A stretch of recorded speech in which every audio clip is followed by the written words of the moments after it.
queria comentar semana passada, no capítulo 45, que muita aplicação do que foi falado, no sentido de Deus consolar aqueles que passam por problemas e dificuldades, provações e tudo mais. Né? Mas esse capítulo 45, curto capítulo 45, se nós atentarmos bem, na realidade, o que Deus está falando aqui a Baruque não é um consolo, mas uma reprovação da sua atitude. O versículo 3 fala, Deus falando que Baruque fala assim, disseste, ai de mim agora, porque me acrescentou o Senhor tristeza à minha dor. Estou cansado do meu gemido e não acho descanso. Só para entender, parece uma pessoa cansada ou triste com a situação, alguma coisa. Mas o que o Senhor responde para ele, denota exatamente qual era o espírito de Baruque. O que estava por trás desse seu gemido, do seu lamento. Versículo 4. Isso me dirás, assim diz o Senhor. Eis que o que frutifiquei eu digo, e o que plantei eu arranco. Isso em toda a terra. Ou seja, está dizendo, eu que faço tudo. Em toda a terra. Procuras tu grandezas?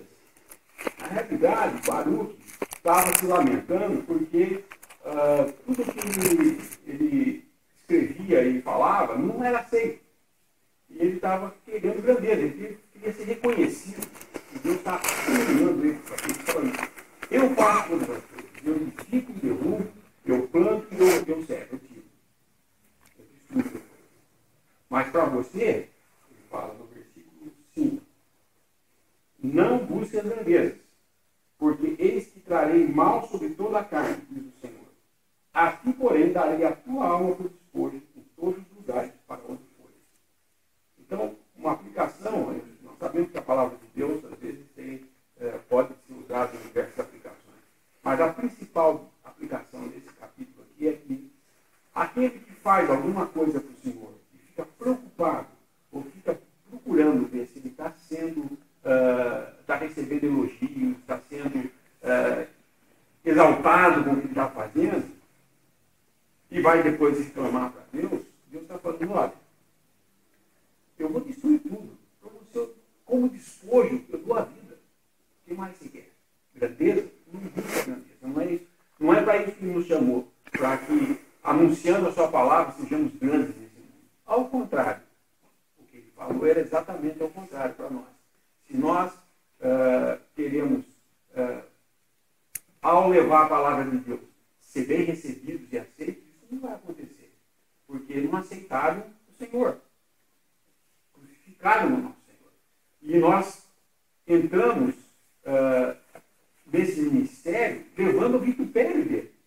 A reprovação que ele teve de toda coisa, nós levamos hoje, quando nós nos colocamos em Cristo, anunciando a Cristo e ministrando as coisas de Cristo, nós vamos ter oposição no mundo.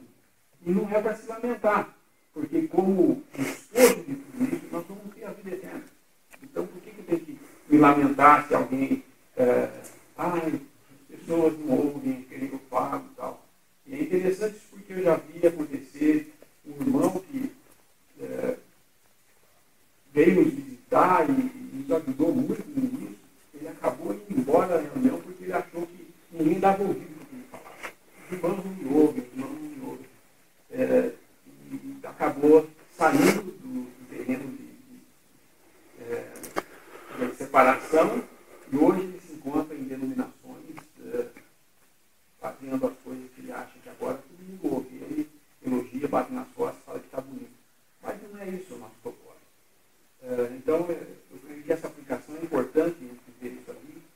Aquele que ministra não fique preocupado se os outros estão também dedicando, ou se com o que eu vou fazer, vou ficar olhando ao lado, ver se eu não está me vendo fazer, ou querendo buscar grandeza.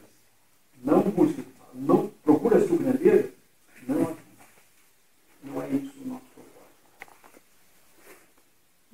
O irmão Kelly, nessa passagem, ele diz que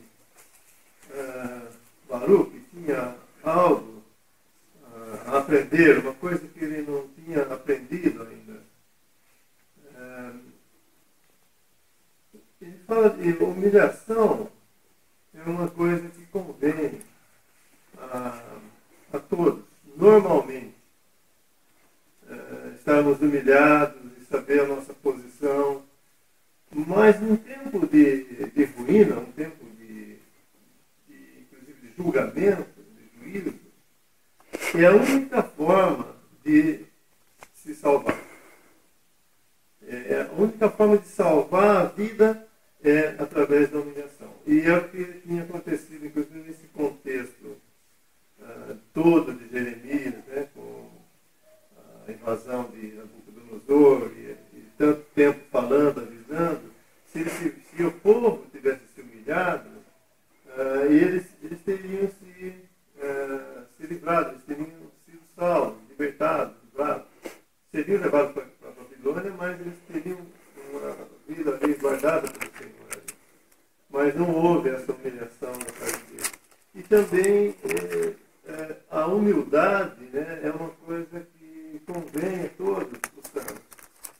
E também no tempo de juízo é a maneira de nós enfrentarmos o juízo de Deus, reconhecermos esse juízo por causa das nossas faltas, ter humildade para reconhecer isso, e isso faria com que eles também fossem libertos do povo. E também, falando mais aqui esse capítulo, né, especificamente de Baruque, né, porque realmente essas duas coisas ele tinha que aprender.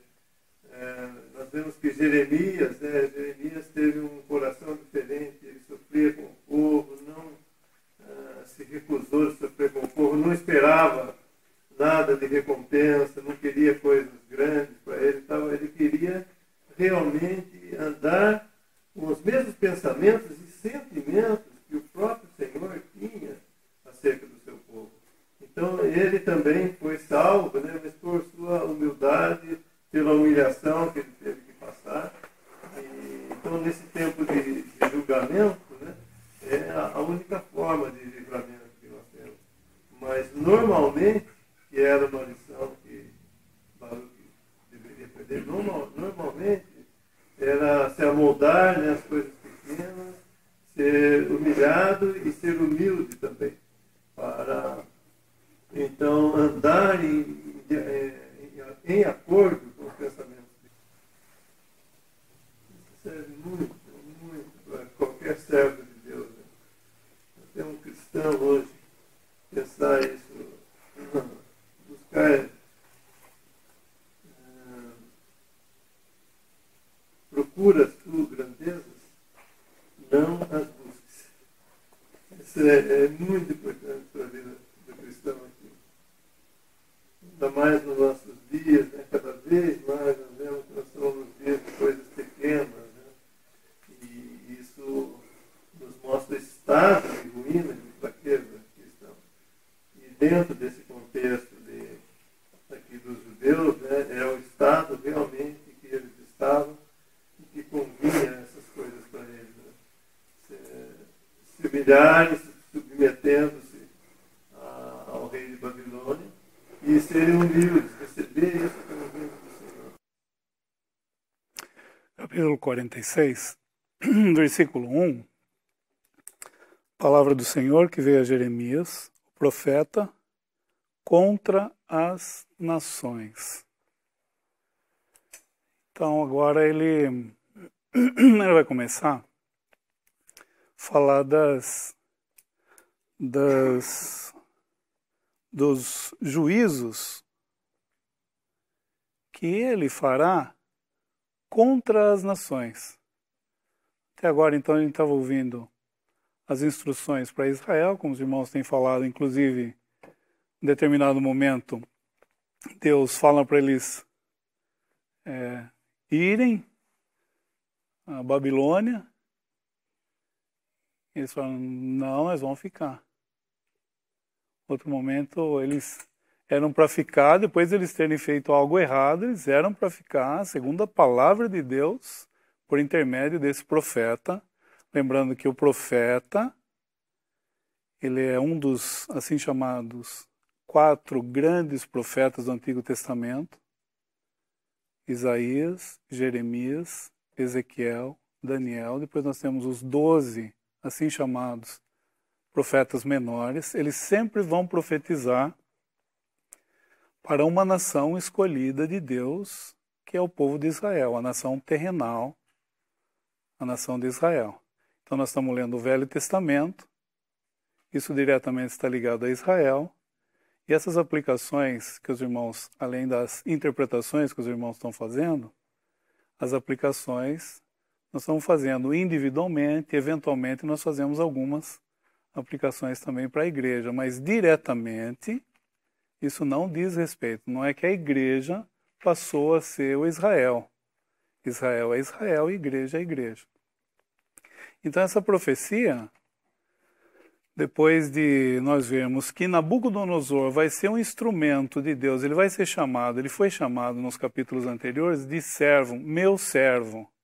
Ele está sendo servo de Jeová na sua relação com Israel para tratar com esse povo escolhido. Ou seja, Deus vai tratar com ele, com esse povo. Todo o tempo Deus andou utilizando os profetas, madrugando e ensinando, e o povo não quis ouvir. Chegou o momento do tratamento, do juízo. E agora, então, Deus vai usar desse instrumento, Nabucodonosor, esse imperador, para tratar com as nações também. Então nós vemos todas essas nações ao redor de Israel. Então no capítulo 46, ele vai falar do Egito. No 47, os filisteus. 48, Moabe, os moabitas. 49, Amon, os amonitas. Também vai falar de Edom, os edomitas. Só que chega no capítulo 50, ele vai tratar com esse instrumento que ele está utilizando para tratar com esse povo, que vai ser o Império Babilônico. Então, dos 50 até o 51, o último versículo, ele está tratando disso. Capítulo 51, versículo 64.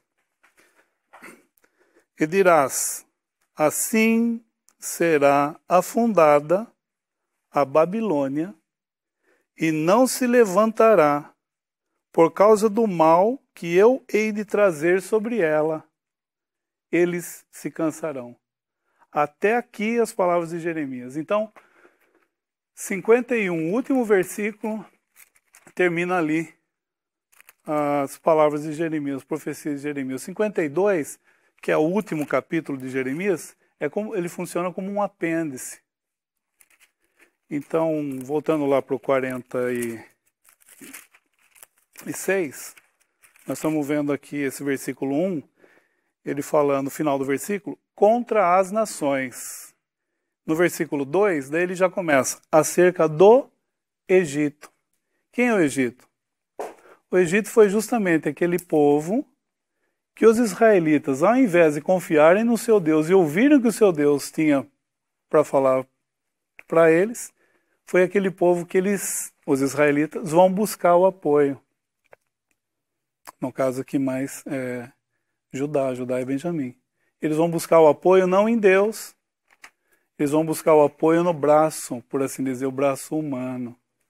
E também, fazendo uma aplicação, isso é um perigo, muitas vezes, nós buscarmos o refúgio em nossa própria capacidade, eventualmente, se tem alguém aqui muito rico, confiar na sua riqueza, confiar na sua inteligência, né? Fazendo esse tipo de aplicação. Eles não deveriam confiar em outros povos, nos braços humanos, e nem nós tampouco.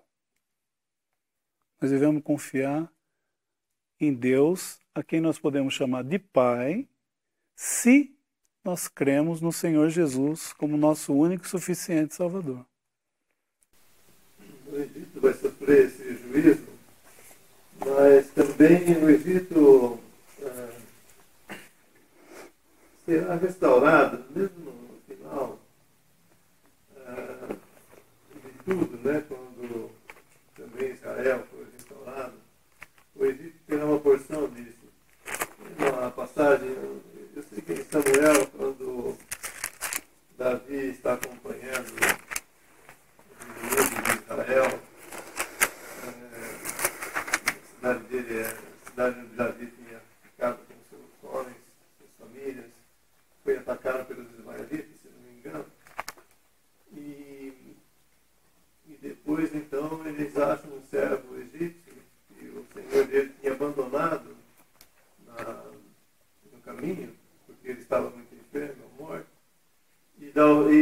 trata dele, cuida dele, e ele então se recupera e ele mostra o caminho por onde tinham ido esses ismaelitas que tinham levado cativo todos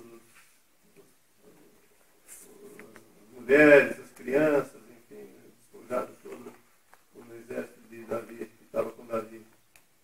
E isso era uma figura também do que nós estamos lendo aqui, que no fim o Egito também será restaurado como nação. E depois nós vemos também, isso está no versículo 26, né? 26. E eu os entregarei na mão dos que procuram a sua morte, na mão de Nabucodonosor, rei de Babilônia, e na mão dos seus servos. Mas depois será habitada, como nos dias antigos, diz o Senhor. Não temas, pois, tu, servo meu, Jacó, nem te espantes, ó Israel, porque eis que te livrarei mesmo de longe, e a tua semente da terra do seu cativeiro. E Jacó voltará, descansará e sossegará, e não haverá quem o atemorize. Tu não temas, servo meu, Jacó, diz o Senhor, porque estou contigo. Porque porei termo a todas as nações, entre as quais te lancei, mas a ti não porei termo, mas castigar-te-ei com medida, e não te deixarei de todo impune. O Senhor ia tratar com Israel, ia castigá-lo, mas ele ia ter esse castigo com medida. E isso é muito impressionante ver esse caráter de Deus, né, que ele, para castigar, ele tem uma medida, aquilo que é necessário. Mas para a bênção não há medida. As bênçãos nossas, por exemplo, que pertencemos à igreja, elas são as bênçãos conforme a medida da estatura de Cristo. Nós temos as bênçãos em tudo que ele tem como homem. Então essas bênçãos, né, não são com medida, elas têm uma medida, mas que ela é infinita, né, que é realmente a medida de Cristo, o quanto Cristo é diante de Deus, e quanto ele recebe de suas glórias como filho do homem, que ele é. Enfim, nós temos Cristo como cabeça de todas as coisas, a igreja, para a igreja, como nós vemos em Efésios, né? E mesmo para Israel, as bênçãos que eles terão na sua terra são bênçãos sem medida. Eles terão todas as bênçãos lá. Mas o castigo que eles tiveram, embora a nós pareça algo muito grande, né, nós não conseguimos entender tudo que esse povo passou, está passando e ainda passará mais ainda na grande tribulação. Mas ainda tudo isso é com medida, porque Deus ama o seu povo e ele vai abençoá-los na sua terra o mais alto possível, como cabeça de todas as nações, com Cristo, e reinar sobre esse mundo, sobre todas as nações. E algumas nações que também foram castigadas, né, pelo Senhor, por serem, usarem de uma medida exagerada, acima do que Deus havia ordenado a eles, contra Israel, essas nações sofrerão castigo também, mas algumas delas, como o Egito, por exemplo, haverá restauração para elas no milênio. Essa exagerada aí eu tenho pensado justamente em Babilônia, que vai sofrer um grande juízo. E no versículo 25, ele está falando, diz o Senhor dos Exércitos, Deus de Israel, eis que eu visitarei Amon. Amon, eu estava vendo, ele vai punir o Egito. Eis que eu visitarei. Amon era um ídolo egípcio de No. No é uma cidade, eu acho que é Tebas. Estava vendo que por mais de 1.500 anos foi capital do Egito. Então, Amon era o ídolo. No era a cidade. E a Faraó, versículo 25 ainda, e a Faraó e ao Egito, e aos seus deuses, e aos seus reis, ao próprio Faraó e aos que confiam nele. Então, antes, como o irmão mencionou, de haver essa bênção do Egito, ele vai ser não só abençoado, como vai ser de bênção para a terra também. Ele vai ter que tratar a idolatria do Egito. Eu estou pensando, isso que o irmão mencionou, em Isaías capítulo 19, versículo 22. Isaías 19, 22. Vai até o 25. E ferirá o Senhor aos egípcios. Olha só. Primeiro ele vai ter que ferir. E os curará. E converter-se-ão ao Senhor, e ele mover-se-á às suas orações e os curará. Isso aqui é em relação ao Egito. 23. Começa um outro parágrafo e vai até o 25 agora. Naquele dia haverá a estrada do Egito até a Síria. A Síria vai ser outro instrumento de Deus que Deus vai utilizar. Às vezes nós vamos ver o assírio, que no final, isso profeticamente também.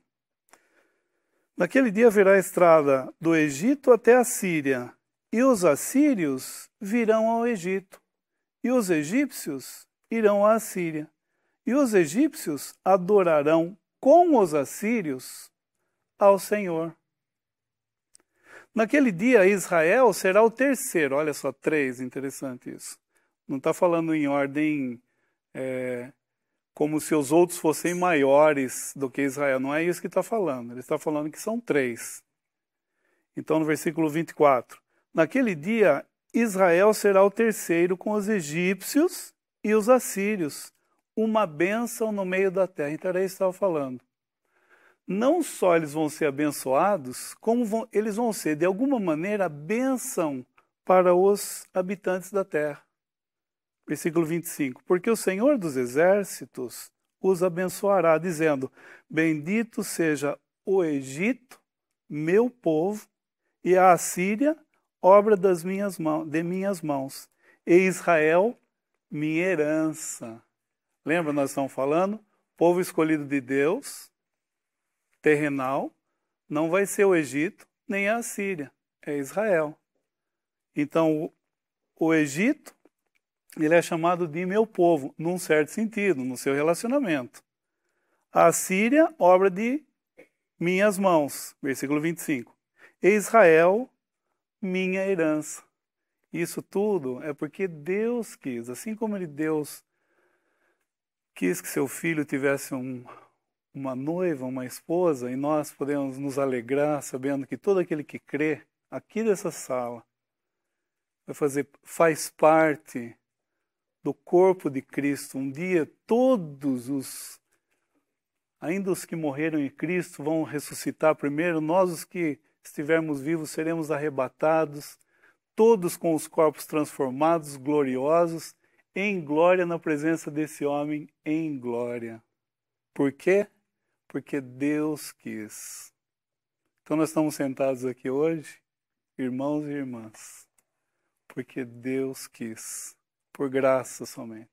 Então nós estamos vendo um povo completamente idólatra, o Egito, vai ser não só abençoado, mas de bênção. A Síria, que vai fazer grandes coisas nesse mundo também, vai ser um instrumento. Ele, num determinado momento, vai atacar, inclusive, o rei do sul, que é o Egito e as suas confederações, Líbia, Norte, que é mencionado até no nosso capítulo 46, mas eu não queria entrar nesse assunto. Então, no capítulo, voltando lá, Jeremias 46, termina-se, então, o versículo 26 com esse consolo, por assim dizer, né? Não que eles estão entendendo, e nem vai ser esse o momento. E como o irmão mencionou, os versículos 27 e 28, eu estava pensando também, que consolo, né? porque, como o irmão, num certo sentido, mencionou também, ele está falando no 27, ele fala assim, não temas, pois tu, servo meu Jacó, nem te espantes, ó Israel. No 28, não temas, servo meu Jacó, diz o Senhor, porque estou contigo. Que maravilhoso, né? A gente vê que Deus tinha que tratar, ele ia tratar, assim como vai tratar no futuro, mas ele não volta atrás naquilo que ele escolheu. Esse povo vai ser, então, por herança, né? O povo é o povo escolhido de Deus.